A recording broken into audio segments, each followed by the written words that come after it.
Bonjour à tous les amis, j'espère que vous allez bien. Aujourd'hui on se retrouve pour une nouvelle vidéo. Aujourd'hui les amis, on se retrouve pour l'avant-match FC Barcelone Athletic Bilbao. Le FC Barcelone a 9 points d'avance sur le Real Madrid. Le Barça doit absolument gagner pour prendre 12 points d'avance provisoirement. Dans cette vidéo, bien évidemment, on va faire un avant-match. On va parler des joueurs de retour de blessure, notamment Robert Lewandowski. On va regarder quel 11 doit-on aligner pour affronter cette équipe de Bilbao. Et bien évidemment les enjeux de ce match. Si vous appréciez ce genre de vidéo, n'oubliez pas de me le faire savoir par un pouce bleu ou par un abonnement. Et non, on perd pas plus de temps, c'est parti.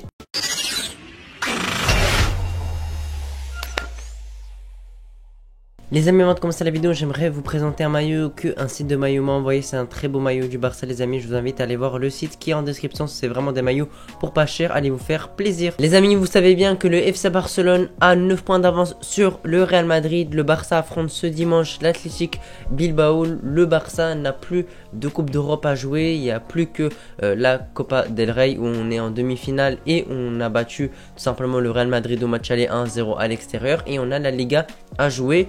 Donc il faut se concentrer sur ces deux compétitions. Bien évidemment la plus importante des deux c'est la Liga, même si la Coupe du Roi on veut également la gagner pour faire un quadruplé national, ce qui nous ferait vraiment plaisir. Et c'est vraiment pas arrivé depuis un bon bout de temps. Donc faudrait vraiment conclure cette Liga, essayer de la terminer le plus rapidement possible.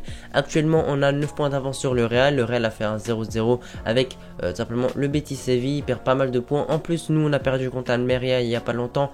Donc si on les aurait battus on aurait pu déjà être à 12 points d'avance. Donc on aurait pu créer encore un plus grand simplement écart de points. Mais là on est à 9 points, c'est pas mal. Mais les amis, faut pas se dire que la Liga est terminée. Il reste encore une dizaine de matchs. Et il y a beaucoup de fois où on va affronter des équipes très dur à battre, pas facile du tout, comme simplement l'Athletic Bilbao qu'on va affronter à San Mamés à l'extérieur. On sait que c'est jamais facile, même si ils ont pas mal d'absents. J'ai vu voilà, les latéraux, les milieux, les attaquants, etc. Ils ont beaucoup de blessés, mais ça reste quand même pas facile à les battre. Et ça, je pense que vous le savez déjà. Leur coach c'est Ernesto Valverde. Je pense que vous le connaissez également, ancien entraîneur du Barça, où il a fait une demi-finale avec le Barça, où il a gagné des Ligas, etc.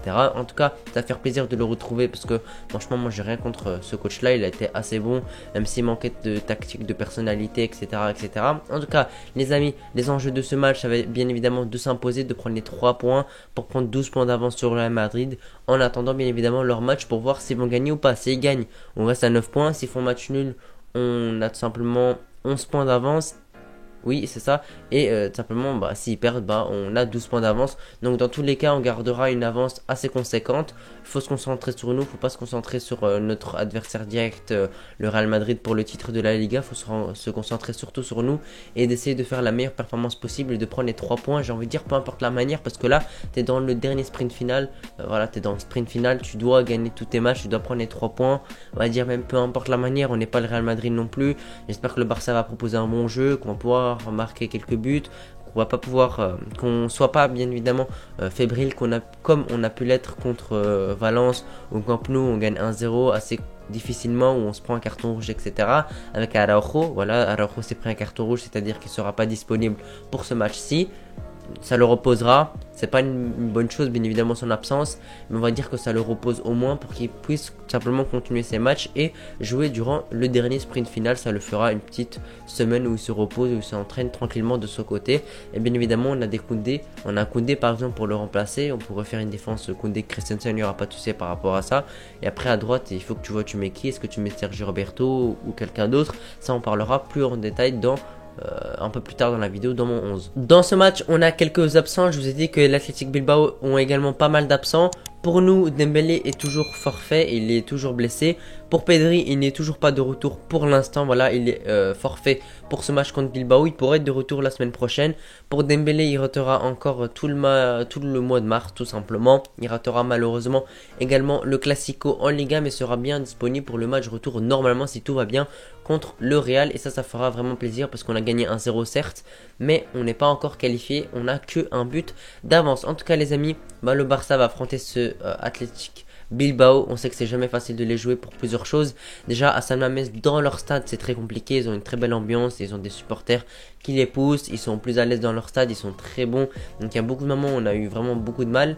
Également l'Athletic Bilbao c'est une équipe très défensive qui joue, qui met de l'impact, qui est assez physique, qui va essayer de nous chercher en faisant des fautes, en essayant de nous frustrer tout simplement, avec leur gardien également qui est assez bon.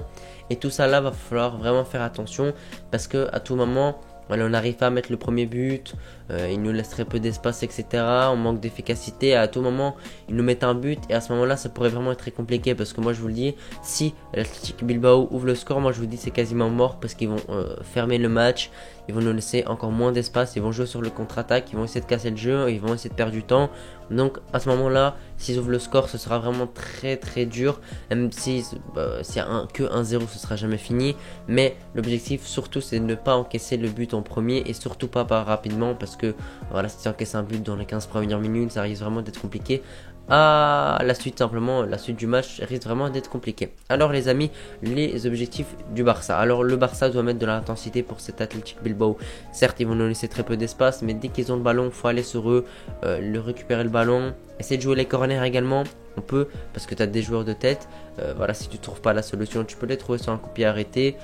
Également, on espère qu'il n'y aura pas de problème d'arbitrage des deux côtés. Voilà, que c'est un penalty d'un côté qui soit sifflé, peu importe le côté, que ce soit du côté du Barça et de l'Atlético. En tout cas, moi j'espère qu'il n'y aura pas de souci arbitral parce que dernièrement il y a eu quelques soucis quand même. Voilà, on espère que ce sera clean et qu'il n'y aura pas de scandale à la fin du match. Bien évidemment, les 3 points sont le plus important, je vous ai dit. J'ai pas envie de dire peu importe la manière, mais quand même, voilà, faut prendre les 3 points. Ils sont vraiment très importants pour prendre de l'avance provisoirement sur simplement le Real Madrid, mais également proposer un bon jeu parce que les derniers matchs ont été assez compliqués. On gagne beaucoup de matchs 1-0, on crée pas beaucoup, etc. On a beaucoup de mal. Donc j'espère qu'on marquera plus d'un but, c'est le plus important, et de gagner, bien évidemment. Également, le retour de Lewandowski nous fera vraiment beaucoup plaisir. Retour dans le groupe, s'entraîner, etc., etc. Donc il jouera bien, ça fait plaisir parce qu'on a fait beaucoup de matchs sans Lewandowski en 2023. Même si ça a été, même si on a gagné, on sait que Lewandowski reste important. C'est un très bon joueur, c'est un très grand joueur. Donc on espère très très fort qu'il sera titulaire. Est-ce qu'il sera titulaire ou non? Déjà il sera dans le groupe, mais après on va voir s'il va être titulaire ou non. En tout cas moi dans mon 11, je vais vous le dire tout de suite si je le mets titulaire ou non. Alors les amis, pour mon 11 dans les cages, Ter Stegen bien évidemment. Ter Stegen sort une très belle saison, énormément de clean sheet, énormément de très belles performances. Donc j'espère qu'il va continuer comme ça et j'espère qu'il sera décisif parce que également de leur côté ils ont un Unai Simon qui est très bon, qui joue avec l'Espagne, etc. Donc eux aussi de leur côté ils ont un très bon gardien qui peut être décisif. La défense tout simplement, Christensen et Koundé. Koundé est très bon en défenseur central, même si de base voilà il joue latéral, même si c'est pas son poste, on peut le remettre en défense centrale, il n'y a pas de souci. Avec Christensen qui est très bon également, je pense que cette défense là pourrait vraiment faire l'affaire et franchement elle est quand même gorgée de qualité cette charnière. Pour les latéraux, à gauche je mets Alejandro Balde, très important pour le Barça, un latéral très rapide, très offensif qui nous sert de ailier gauche, il nous apporte vraiment beaucoup offensivement, même si défensivement c'est un peu moins ça, mais c'est normal. Parce que c'est pas simplement un latéral défensif, c'est plus un latéral offensif. À droite les amis, pas trop le choix, tu mets Sergio Roberto parce que tu as mis Koundé en défense centrale, pardon. Donc Sergio Roberto a prolongé avec le Barça, etc. J'espère qu'il fera une bonne performance. On sait que c'est un milieu, qu'il a été formé au milieu, mais il a joué beaucoup de matchs à droite, donc j'espère qu'il pourra faire le boulot. Alors les amis, mon milieu, moi je mets tout simplement Kessié, De Jong et Gavi, voilà c'est le meilleur milieu qu'on peut avoir. En absence de Pedri malheureusement, il faut que tu le remplaces bien par un joueur. Donc j'espère qu'ils feront le taf. Voilà, il y a de la jeunesse, il y a de l'expérience également. Les 3 milieux jouent assez bien entre eux. Kessié est très bon actuellement, De Jong pareil. Gavi c'est un peu moins ça, mais il est encore très jeune, il a à peine 18 ans, donc on va quand même pas lui tomber dessus. Maintenant les amis, tout simplement on va passer à l'attaque. On va commencer par le ailier droit, donc tout simplement je me fais pas de soucis par rapport à ça. Je mets Rafinha qui est vraiment assez bon actuellement, il marque beaucoup, il est décisif, il fait des passes D, etc. Donc il n'y a pas de soucis par rapport à ça, il est vraiment très bon actuellement. Donc j'espère vraiment qu'il va continuer comme ça et qu'il va pouvoir être à nouveau décisif. Maintenant les amis, on va passer tout simplement au ailier gauche tout simplement. Moi je mets Ansu Fati. Voilà, Ansu Fati n'a pas été très bon actuellement, même s'il est motivé par les supporters, etc. Voilà, on l'abandonne pas. Moi je reste derrière Ansu Fati et j'espère vraiment qu'il va réellement se réveiller, qu'il pourra être décisif pour le Barça. Maintenant les amis, on va passer tout simplement à l'ailier gauche, le buteur.